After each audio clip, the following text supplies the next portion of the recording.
I'd like to move on now to Professor Robert Chambers to share his viewpoints about results-based financing. Of the three presenters, perhaps Robert needs the least introduction of all. I think almost all of us have been familiar with his contributions to the development sector for many decades now. But more importantly, recently he's been very closely involved in efforts around community-led total sanitation. And Robert has been reflecting on the donor community, and as USAID and DFID and other donors are pushing forward with the use of RBF for a wide variety of programs, including WASH. Robert is taking a step back and helped set off a debate on the merits of RBF, arguing that in some instances or many ways, RBF might be a misfit for the complexity of development projects. As David was pointing out, that RBF works well in certain conditions where you understand the inputs are going to have the desired outputs, et cetera, et cetera. And Robert is saying that in many respects, development projects are much more complex than that, and RBF might be a misfit and could potentially lead to some negative outcomes such as misleading reporting. Well, I'm a bit of a loose cannon here. Anyway, I'm very grateful for having this opportunity, and you've said quite a bit of it for me, Peter. Thank you. The first thing I want to say is that there are many different varieties of RBF. That's absolutely clear. So it's very difficult to generalize about all of them. When I wrote that blog, I was particularly reacting to DFID's payment by results. But some of the other approaches are different, and there are different issues with them. But I want to first of all to put it in context. I think that the frogs in the pot thing is that we don't realize what's been happening. In the 1990s, there was a great deal of participation. There was a lot of talk about downwards accountability. Now what has happened, and happened really quite strongly and acutely, and it seems almost irreversibly, is a trend towards upwards accountability. And NGOs in particular are looking upwards and worrying about their funding and financing rather than more than they are. So we've had a progression through more and more control-oriented conditions, the log frame, outputs-based management and approaches, results-based aid, and so on and so on. And finally, at least with some sort of culmination in payment by results. And rather than frogs in a pot, the frogs in the pot, I was referring to people within DFID who faced terrible difficulties in managing their system, I think because of the demands for accountability. That those of us working in development and who rely on funding, we become more and more oriented in a stronger and stronger magnetic field so that we're looking upwards rather than looking downwards. Now, in the case of payment by results, which is the DFID approach in sanitation, I'm going to read you some of the sort of feedback which comes from the field, which may not get through to DFID normally or to other donors. And this is from an INGO, and I promised that I wouldn't say which country or which INGO. And this is what the email said. The reality of PBR in the field is that you need dedicated staff just to feed the machine of paperwork, tables, huge templates, and requirements for the donor, which reduces our efficiencies. Our coordination team was continually focused on donor requirements rather than program quality on the ground. Reporting is extremely complex and cumbersome. And then there is little, if no room for flexibility to changing conditions or accepting and highlighting failures and learning. You either succeed based on the plan or you go home. We removed all but one innovation in our project and stuck with tried and tested approaches where possible. I think that's very, very revealing, because this is the sort of reality which is not normally fed back to donors and is not normally included in evaluations. And what I would urge is this. I'm not saying blanket that RBF is bad. I think that would be a silly thing to say. I don't mean that, but I think that there's an agenda of questions which needs to be asked in every case. And let me just run through them. First of all, does it impose serious financial pressure on organizations? I know one organization where the senior management were not paid for 6 months because of an RBF contract, which they were having difficulty in meeting. They were nearly bankrupted. Is there a tendency to focus on physical outputs rather than on processes? And this could be the construction of latrines rather than a CLTS type approach, which is extremely unpredictable. A CLTS type approach, which may or may not work in getting to communities which are open defecation.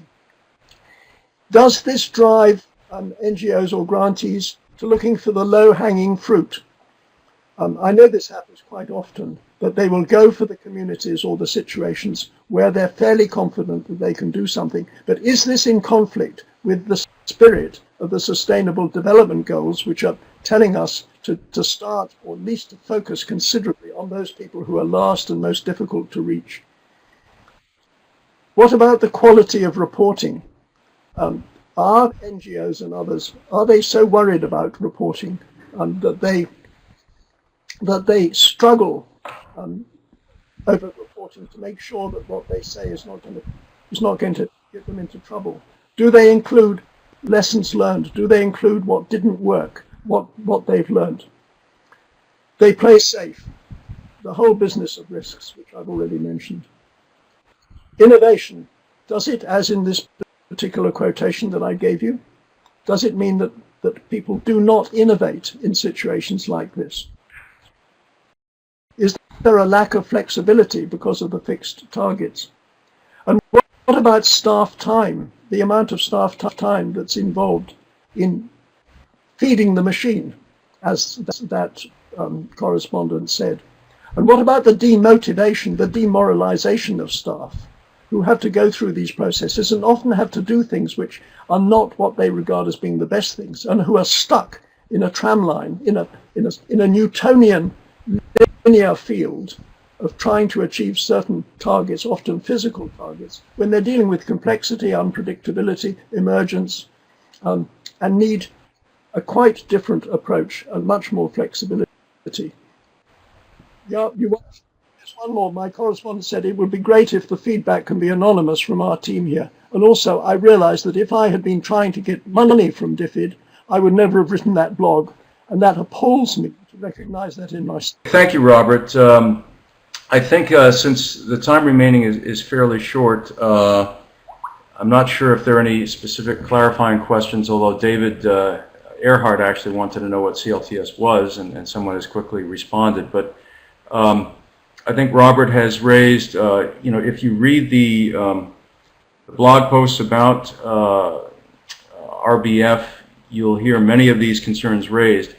And so just quickly to cut to the chase, those issues and some others that weren't mentioned have to do with the costs of RBF. And those go back to maybe some of the questions that were asked initially of Ming Chow. How do you monitor? And that question actually has many, many levels of response, because the amount of time and effort that East meets West had to invest in developing a monitoring system that was effective, independently verifiable, and true to the nature of the results they were trying to achieve was quite high. And that's, I know, one of the things that East meets West and the Gates Foundation have struggled with.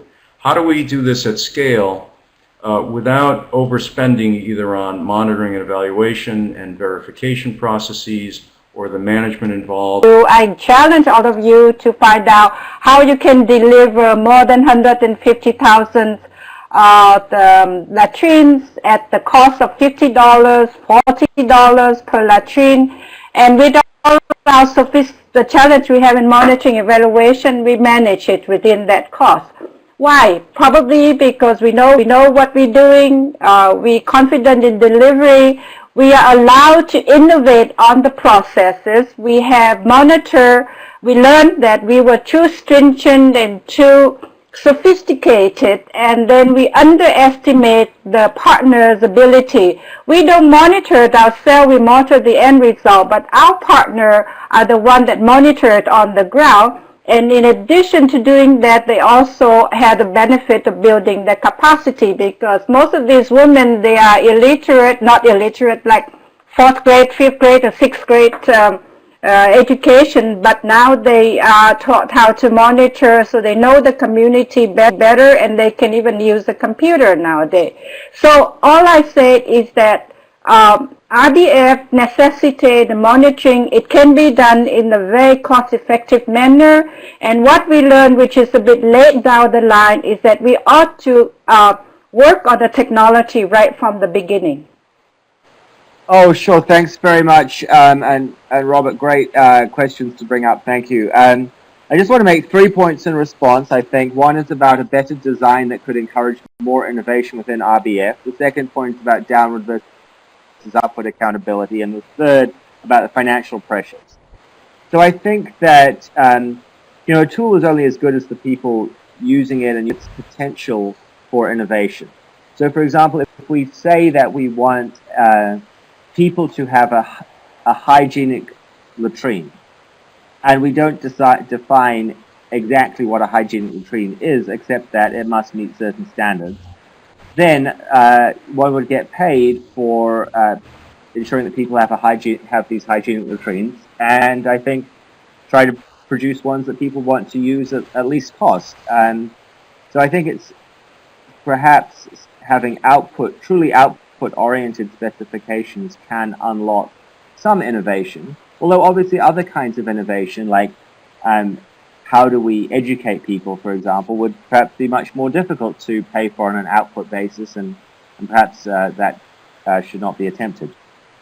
On downward versus upward accountability, I mean, I think a really great kind of downward accountability, of course, is when people spend their own money to buy things. And if that could be done, then it's just the suppliers accountable to the beneficiaries, which is great. But if we're putting public money into it, I suspect that taxpayers are going to want some kind of accountability. And so to me, the question would be, is the accountability cost on, I mean, one, do we just trust people, or do we check to see we're getting something for our money? I think many people would agree with me that I would like to see that I'm getting something for the money. So I want some kind of accountability mechanism, and I think RBF is probably a good one, but the costs of RBF accountability should be compared against how accountability could be achieved for other kinds of funding. And finally, the financial pressures. I mean, I don't know about the situation of those poor people who didn't get paid for 6 months, but if it is that they promised they could deliver something at a certain price and in a certain time period, and then they didn't, then perhaps it's good that they're under financial pressure, and perhaps others who are more efficient will step forward and take their place in the future. I believe in markets, and I think markets can bring innovation and efficiency if we use RBF well and in the appropriate cases. Okay, thank you, David.